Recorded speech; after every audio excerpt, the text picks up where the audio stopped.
Professor Apex College of Nursing. Today we are going to discuss about defibrillator. Defibrillator comes under advanced uh, critical care. So what is defibrillator? आप लोगों को पता है defibrillator क्या होता है? Any idea regarding defibrillator? मैंने अभी आपको बताया एडवांस केयर में डिफिब्रिलेटर का यूज होता है। तो डिफिब्रिलेटर क्या होता है? डिफिब्रिलेटर एक मशीन होती है जिसके माध्यम से हम लोग therapeutic dose of electrical activity देते हैं। मतलब कि हम क्या करते हैं, इलेक्ट्रिकल एक्टिविटी हम लोग देते हैं, therapeutic dose of electrical activity to the affected heart. ठीक है, ये किस कंडीशन में दिया जाता है? जैसे कि हमने देखा कि कार्डिक एरिथमिया में या कार्डिक डिसएरिथमिया में हम लोग डिफिब्रिलेटर का यूज करते हैं। आपने सुना ही होगा कार्डिक एरिथमिया या कार्डिक डिसरिथमिया क्या होता है। कार्डिक डिसरिथमिया में इर्रेगुलर इंपल्सेस होते हैं। Understood? The impulses are generated at an abnormal rate. Understood? So आपने देखा होगा, जैसे मैंने पढ़ाई भी था आप लोगों को, कि कार्डिक डिसरिथमिया में जैसे एसए नोड जो होता है वो primary pacemaker of the heart होता है। एसए नोड से इंपल्सेस प्रोड्यूस होते हैं। फिर एसए नोड से जो इंपल्सेस होती हैं वो आपकी एट्रिया तक आती हैं। एट्रिया के माध्यम से एवी नोड में आती है। एवी नोड से बंडल ऑफ हिस से Purkinje fibre and then to the ventricles. See, when the impulses are produced from the SA node, जब भी कोई impulses produce होती है SA node से, वो ventricles तक आती हैं और फिर वो डाई हो जाती हैं। मतलब कि जैसे हमने पढ़ा था कि conduction of the impulses, then automaticity and re-entry of the impulses. These are the three things what we used to discuss in our cardiac arrhythmias. Understood? So हम डिफिब्रिलेटर क्यों देते हैं? डिफिब्रिलेटर देने का कारण ये है कि कार्डिक एरिथमिया में या कार्डिक डिसरिथमिया में, अंडरस्टूड, कार्डिक डिसरिथमिया हो गया, कार्डिक एरिथमिया हो गया, तो इस कंडीशन में जो रिदम है, जो एबनॉर्मल इंपल्सेस प्रोड्यूस हो रही, या तो एबनॉर्मल इंपल्सेस प्रोड्यूस हो रही या तो इंपल्सेस प्रोड्यूस हो ही नहीं रही होंगी। ठीक है, तो जैसे कि आपने पढ़ा होगा वेंट्रिकुलर फिब्रिलेशन है, देन पल्सलेस इलेक्ट्रिकल एक्टिविटी, मतलब ईसीजी में किसी प्रकार का शो नहीं हो रहा है, इस स्टॉल जिसे हम कहते हैं, जिसमें कोई भी आपको वेव्स है, जो P Q R S T U waves है ना, वो शो नहीं हो रहा है। अंडरस्टूड? तो एस स्टॉल में हम लोग देते हैं। एस स्टॉल में जब किसी प्रकार की इलेक्ट्रिकल एक्टिविटी नहीं दिखती है, pulseless electrical activity, this is called as asystole. Ventricular fibrillation में देते हैं। पल्सलेस वेंट्रिकुलर टेकिकार्डिया में हम लोग देते हैं। हमने देखा ना, साइनस नोड से 3 इंपल्सेस प्रोड्यूस होती हैं। First is sinus tachycardia, sinus bradycardia and sinus arrest. Sometimes we get confused with sinus arrest and premature ventricular contraction. Understood? तो क्या होता है साइनस अरेस्ट में? क्या होता है कि for a second of 3 second, for 3 और 5 सेकेंड्स के लिए वहां पे किसी प्रकार की इलेक्ट्रिकल एक्टिविटी नहीं होती है, लेकिन इलेक्ट्रिकल एक्टिविटी 3 सेकेंड्स के बाद दोबारा से जनरेट होने लगती है। अंडरस्टूड? तो वेंट्रिकुलर टेकिकार्डिया हो गया, या पल्सलेस वेंट्रिकुलर टेकिकार्डिया, या पल्सलेस वेंट्रिकुलर फिब्रिलेशन हो गया, एसिस्टोल हो गया, इन सारे कंडीशंस में हम लोग जो है डिफिब्रिलेटर का यूज करते हैं। आज हम डिफिब्रिलेटर को किस प्रकार से इस्तेमाल करेंगे और किस प्रकार से यूज करेंगे, इसके बारे में हम, और वो कौन सा प्रोसीजर है, इसके भी प्रोसीजर्स होते हैं, उसके बारे में हम पढ़ेंगे। कितने प्रकार का डिफिब्रिलेटर होता है और इसके पैडल्स के बारे में पढ़ेंगे, ये कैसे प्लेस किया जाता है, इसके बारे में भी हम पढ़ेंगे। तो डिफिब्रिलेटर हम क्यों देते हैं? डिफिब्रिलेटर लाइफ थ्रेटनिंग कंडीशंस में देते हैं। लाइफ थ्रेटनिंग कंडीशंस मतलब कि कार्डियक डिसरिथमिया या कार्डियक एरिथमिया के दौरान हम लोग जो है डिफिब्रिलेटर का यूज करते हैं। अंडरस्टूड? सो देखिए, डिफिब्रिलेटर में काफी प्रकार के डिफिब्रिलेटर होते हैं। जैसे कि सबसे पहला आता है मैनुअल इंटरनल डिफिब्रिलेटर, दूसरा आता है मैनुअल एक्सटर्नल डिफिब्रिलेटर, तीसरा आता है semi automated external defibrillator, then आता है ऑटोमेटेड एक्सटर्नल डिफिब्रिलेटर। आपने यहाँ पे देखा होगा एईडी लिखा होता है, ये लिखा है ना AED, automated external defibrillator. Understood? देख लीजिए आप लोग, यहाँ पे लिखा है AED, that is called as automated external defibrillator. So automated external defibrillator होता है, मैनुअल एक्सटर्नल डिफिब्रिलेटर होता है, मैनुअल इंटरनल डिफिब्रिलेटर होता है, सेमी ऑटोमेटेड एक्सटर्नल डिफिब्रिलेटर होता है, variable cardio variable cardio defibrillator होता है, इम्प्लांटेबल कार्डियो वेंटर डिफिब्रिलेटर होता है। तो ये बहुत सारे प्रकार के डिफिब्रिलेटर हम यूज करते हैं। तो डिफिब्रिलेटर का एक मैकेनिज्म होता है कि इस प्रकार से काम करता है। So it works in to conditions, दो तरीके से काम करता है। एक मोनोफेजिक होता है और एक बाइफेजिक होता है। मोनोफेजिक का मतलब क्या होता है? मोनोफेजिक में जब हम डिफिब्रिलेटर यूज करते हैं या हम डिफिब्रिलेटर यूज कर देते हैं, तो जो इलेक्ट्रिकल एनर्जी होती है वो एक डायरेक्शन में फ्लो होती है। अंडरस्टूड? और बाइफेजिक में क्या होता है? जो इलेक्ट्रिकल एक्टिविटी है वो दोनों डायरेक्शन में फ्लो। जैसे मैं आपको एक एग्जांपल देके बताता हूँ, इधर आओ। तो मान के चलिए, जो मोनोफेजिक में क्या होता है, अगर आपने डिफिब्रिलेटर दिया है, ठीक है, अगर आपने डिफिब्रिलेटर देना है, तो उसमें क्या होता है, the electrical energy is been flown into the one direction, एक डायरेक्शन में, किसी एक डायरेक्शन में फ्लो होता है। और बाइफेजिक में क्या होता है, electrical energy is directing in two direction, यहां से भी होता है और यहां से भी होता है, मतलब कि ऊपर से भी और नीचे से भी। अंडरस्टूड? वो होता है बाइफेजिक। बाइफेजिक में क्या होता है कि the electrical energy is been क्या कहते हैं, flown in the both the direction, and in monophasic the electrical energy is flown in only one direction. Understood? And the placement of the electrodes, तो electrodes को placement कैसे किया जाता है? तो electrodes का placement होता है दो तरीके से, है। एक है आपका एंटीरियर लैटरल और दूसरा है एंटीरियर पोस्टीरियर। अंडरस्टूड? जो बच्चों में हम लोग क्या करते हैं, एंटीरियर पोस्टीरियर करते हैं। एंटीरियर पोस्टीरियर का मतलब होता है एक जो पैडल है वो हम लोग यहाँ एंटीरियर प्लेस करते हैं, और एक जो इलेक्ट्रोड है, ये या पैडल है, वो आपके पोस्टीरियर में प्लेस करते हैं। तो एक एंटीरियर हो गया और एक पोस्टीरियर हो गया, ठीक है। एक होता है एंटीरियर और लैटरल। तो आपका जो ये क्लेविकल बोन है, क्लेविकल बोन के नीचे एक पेडल्स को हम लोग प्लेस करते हैं, और एक जो इंटरकोस्टल स्पेस 4 और 5 है, इस यहाँ पे 4 एंड 5 इंटरकोस्टल स्पेस में एक इलेक्ट्रोड्स यहाँ प्लेस करते हैं। तो एक हो गया आपका एंटीरियर और एक हो गया आपका लैटरल। अंडरस्टूड? तो जैसे मैंने अभी आपको बताया कि दो तरीके से जो पैडल्स को हम लोग प्लेस करते हैं, पैडल्स को प्लेस हम दो तरीके से करते हैं, anterior lateral and anterior posterior.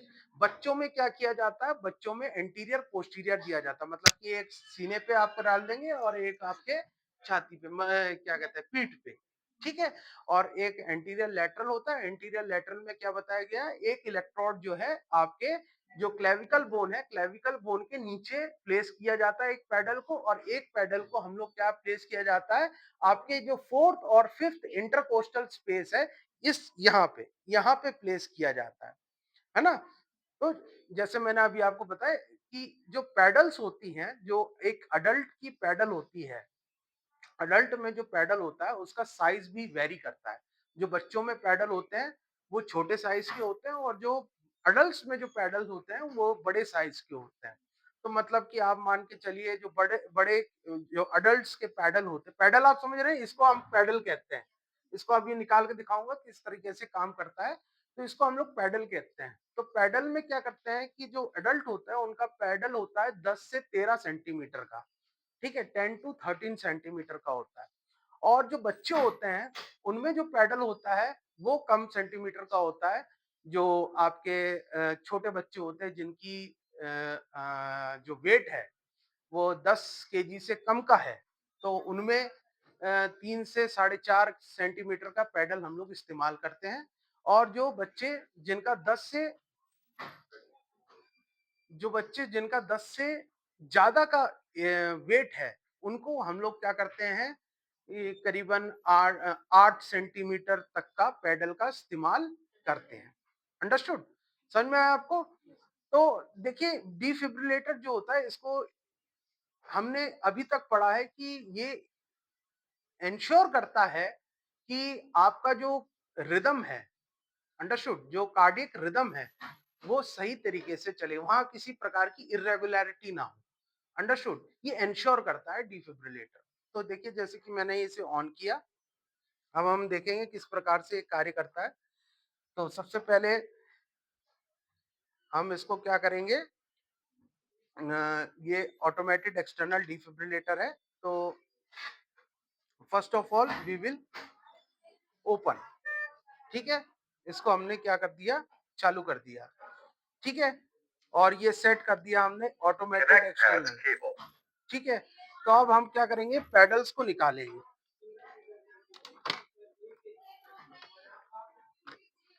ये पैडल्स को हमने निकाल दिया, ठीक है, ये पैडल्स को हमने निकाल, ठीक है, इसमें बता रहा है कनेक्ट पैड केबल्स। तो before going to defibrillator, defibrillator देने से पहले आपको कुछ चीजें इंश्योर करनी होंगी।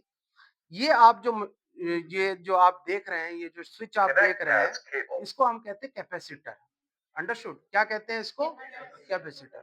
तो जो एनर्जी स्टोर होती है वो किसके अंदर होती है, कैपेसिटर के अंदर होती है, और इसको हम चार्ज करते हैं through slow rate from alternating current. Understood, it is been क्या कहते हैं इसको, जो हम लोग चार्ज करते हैं थ्रू द अल्टरनेटिंग करंट।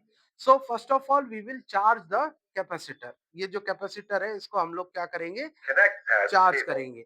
और ये जो आपने देखा है, ये क्या है, शॉक डिलीवर करने के लिए। ये क्या है, शॉक डिलीवर करने के लिए। तो मैंने आपको क्या बताया था कि एक आपका इंटीरियर और एक आपका लेटरल, बच्चों में होता है इंटीरियर और पोस्टीरियर। अब अभी हम अडल्ट के बारे में बात कर रहे हैं ना। यहाँ पे जो पैडल है उसका साइज जो है बड़ा हुआ है, मतलब 10 से 13 सेंटीमीटर का पैडल है। तो एक आपका इंटीरियर में जाएगा और एक आपका पोस्टीरियर में जाएगा। उसके बाद क्या करेंगे, हम ये शॉक डिलीवर करेंगे। तो जैसे ही शॉक डिलीवर करेंगे तो यहाँ से ईसीजी का स्ट्रिप निकलेगा। अंडरस्टूड, यहाँ से हम लोग शॉक डिलीवर करेंगे। जैसे ये रखा है, ये बटन एनर्जी, सबसे पहले तो एनर्जी सेलेक्ट करेंगे, ठीक है। एनर्जी सेलेक्ट करके एनर्जी में क्या लिखा है, 200 जूल्स लिखा है कि नहीं लिखा है, 200 जूल्स। जो मैक्सिमम एनर्जी है 200, इसको कम करना है तो फिर इसको इससे कम कर सकते हैं 120, ठीक है, 120 जूल्स, ठीक है। देखिए इस प्रकार से शॉक डिलीवर करते हैं और होता है।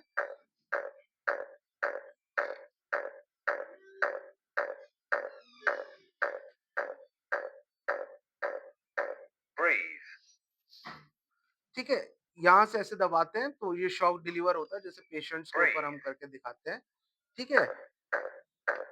ये ऑटोमेटेड एक्सटर्नल मैनुअल डिफिब्रिलेटर है। ये मैनुअल डिफिब्रिलेटर जो मैंने अभी आपको बताया था कि इसमें देखिए चार्ज हम लोग सेट करेंगे, सॉरी, ये एनर्जी हम लोग सेट करेंगे। यहाँ पे ऑलरेडी 200 जूल्स का है, ये देखिए 120 जूल्स तक का एनर्जी सेट किया हमने, ठीक है।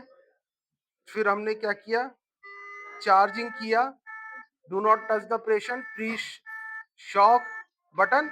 देन हम क्या करेंगे, प्लेसमेंट ऑफ द इलेक्ट्रोड्स, और हम लोग क्या कर देते हैं, इस प्रकार से शॉक डिलीवर दे देते हैं। अंडरस्टूड, क्लियर हो गया आपको।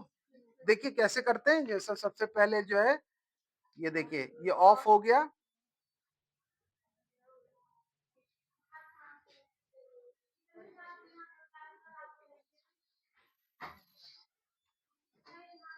ये हमने मैनुअल में डाल दिया, ठीक है, ये हमने मैनुअल में डाल दिया, ठीक है। फिर इसके बाद हम क्या करेंगे, एनर्जी सेट करेंगे, ठीक है। एनर्जी यहाँ क्या दिखा रहा है, मैक्सिमम 200 जूल्स। तो अगर 200 जूल देना है तो 200 जूल आप दे सकते, उससे कम देना अकॉर्डिंग टू द डॉक्टर्स के परामर्श से, ठीक है। तो आपने हमने देखा जैसे 120 जूल हमें देना है, 200 जूल नहीं देना, हमें 120 देना है, ठीक है, 120 देना है। फिर उसके बाद हम क्या करेंगे, चार्ज करेंगे। जैसे मैंने आपको बताया था ना, कैपेसिटर होता है, कैपेसिटर एनर्जी स्टोर करता है। तो एनर्जी को डिलीवर करने के लिए उससे पहले चार्ज करना होता है, तो कैपेसिटर उसको चार्ज करता है।